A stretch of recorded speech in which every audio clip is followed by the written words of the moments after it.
नमस्कार, सप्ततारा न्यूजमध्ये आपले स्वागत आहे।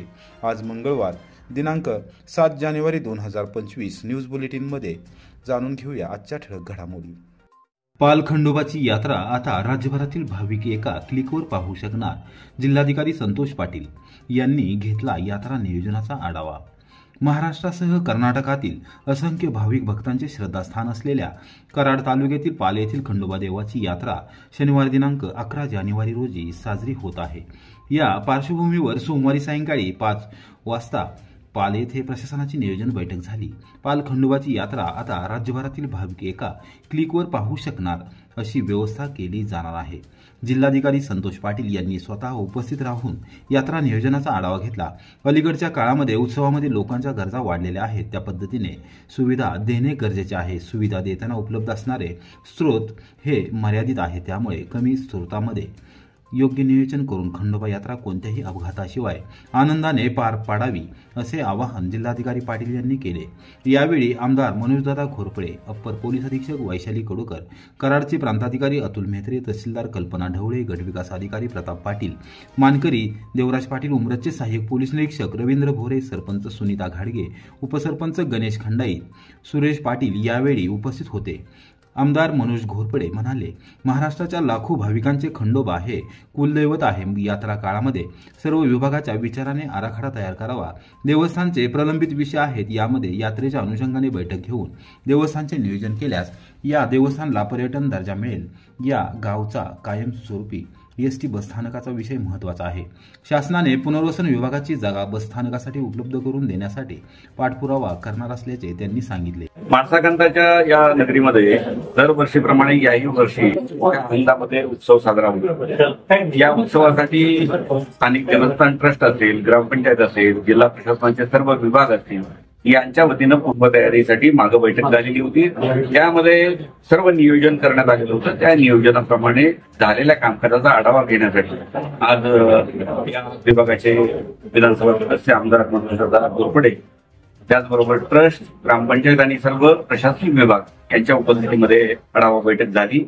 त्या बैठकीमध्ये येणाऱ्या सर्व भाविकांना अतिशय कमी वेळामध्ये देवाचं दर्शन व्हावं, सर्व सुविधा मिळाव्यात, मग ते स्वच्छता असेल, पाणी असेल, आरोग्य असेल किंवा दर्शन हे असेल किंवा परिसरामध्ये त्याला वावरण्यासाठी जी काही आवश्यक सुविधा असतील त्याच्याविषयी पूर्णपणे चर्चा झाली। सर्व विभागांनी चांगली तयारी केलेली आहे।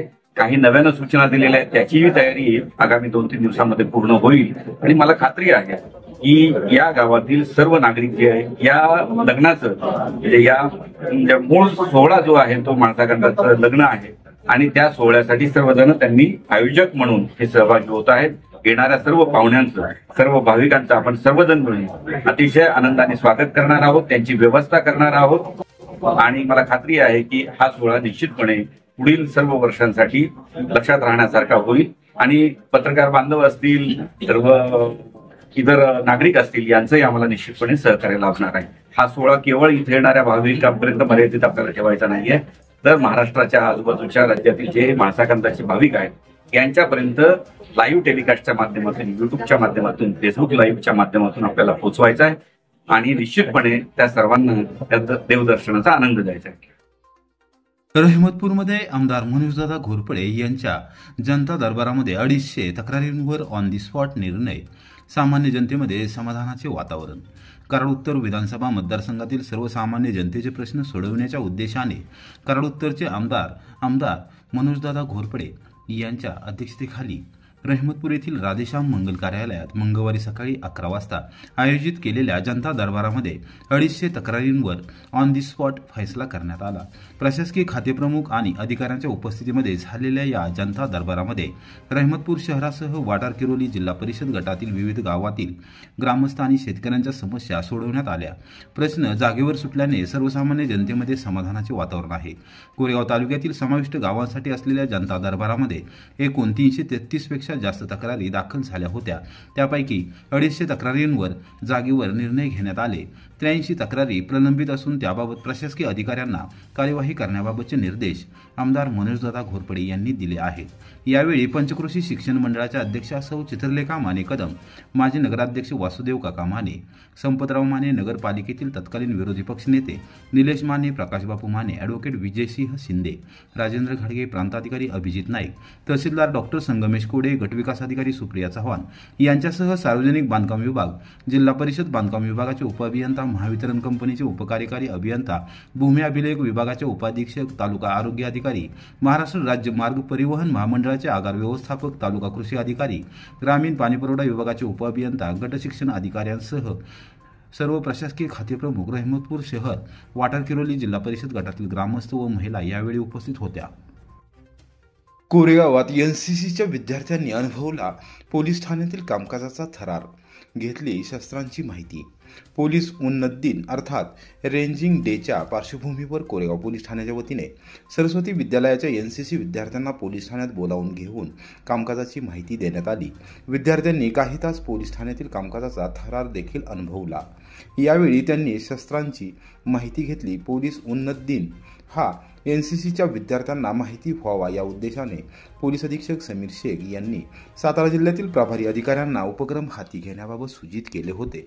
त्यानुसार पोलीस निरीक्षक घनश्याम बल्लाळ यांनी सरस्वती विद्यालयातील एनसीसीच्या विद्यार्थ्यांना पोलीस ठाण्याच्या कामकाजाची अत्यंत बारकाईने माहिती दिली।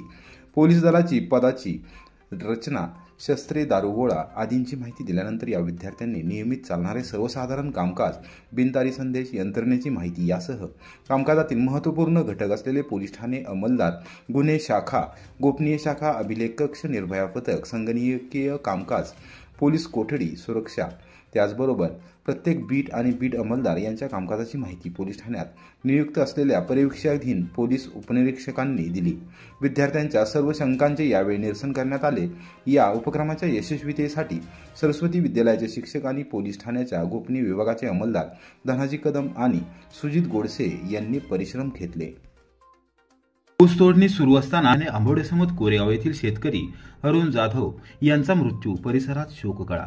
आंबोडेसमत कोरेगाव येथील शेतामध्ये सुरू असलेल्या ऊस तोडणी दरम्यान हार्वेस्टर मशीन आणि फीडर ट्रॅक्टर मागे आले। त्याचवेळी ऊसाच्या कांड्या वेचत असलेले शेतकरी अरुण धर्माजी जाधव यांच्या ट्रॅक्टरची चाक गेल्याने ते गंभीर जखमी झाले। सातारा जिल्हा रुग्णालयात त्यांना उपचारार्थ दाखल केले असता तिथे त्यांचा मृत्यू झाला। हा अपघात सोमवारी सायंकाळी 7 वाजता झाला। या प्रकरणी कोरेगाव पोलीस ठाण्यात मंगळवारी सायंकाळी 7:30 वाजता अकस्मात मृत्यू अशी नोंद करण्यात आली आहे। याबाबत मिळालेली माहिती अशी की आंबोडेसमत कोरेगाव ग्रामपंचायतीचे विद्यमान सदस्य असलेले शेतकरी अरुण धर्माजी जाधव यांच्या शेतामध्ये किसनवीर सातारा सहकारी साखर कारखान्याच्या वतीने हार्वेस्टर मशीनच्या माध्यमातून ऊस तोडणी सुरू होती। सोमवारी सायंकाळी हार्वेस्टर मशीन आणि त्यामागील फीडर ट्रॅक्टर पुढे चालला होता आणि अरुण जाधव हे खाली पडलेल्या ऊसाच्या कांड्या वेचून फीडर ट्रॅक्टरमध्ये टाकत होते। अचानक हार्वेस्टर मशीन आणि फीडर ट्रॅक्टर मागे आला। या दरम्यान फीडर ट्रॅक्टरचे चाक गेल्याने अरुण जाधव हे गंभीर जखमी झाले। शेतातील ऊस तोडणी यंत्रणा थांबवून तेथील कामगारांनी, शेतकऱ्यांनी त्यांना तातडीने सातारच्या क्रांतिसिंह नाना पाटील जिल्हा सर्वसाधारण रुग्णालयात उपचारार्थ हलवले, मात्र त्यांचा तिथे मृत्यू झाला। या प्रकरणी जिल्हा रुग्णालयाच्या वैद्यकीय अधिकाऱ्यांनी दिलेल्या फिर्यादीवरून कोरेगाव पोलीस ठाण्यात अकस्मात मृत्यू अशी नोंद करण्यात आली आहे। कोयना धरणाच्या शिवसागर जलाशयात बुडालेल्या त्या व्यक्तीचा मृतदेह अखेर 5व्या दिवशी सापडला। कोयना धरणाच्या शिवसागर जलाशयात तापोळ्यानजीक बुडालेल्या त्या व्यक्तीचा मृतदेह अखेर 5व्या दिवशी दुपारी 4 वाजता सापडला। मेढा पोलिसांनी तातडीने सूत्रे हाती घेत मृतदेह शवविच्छेदनासाठी पाठवला। गेले 5 दिवसांपूर्वी बुडालेल्या आपटीच्या किसन कदम यांचा मृतदेह पाण्यावर तरंगताना आढळून आला।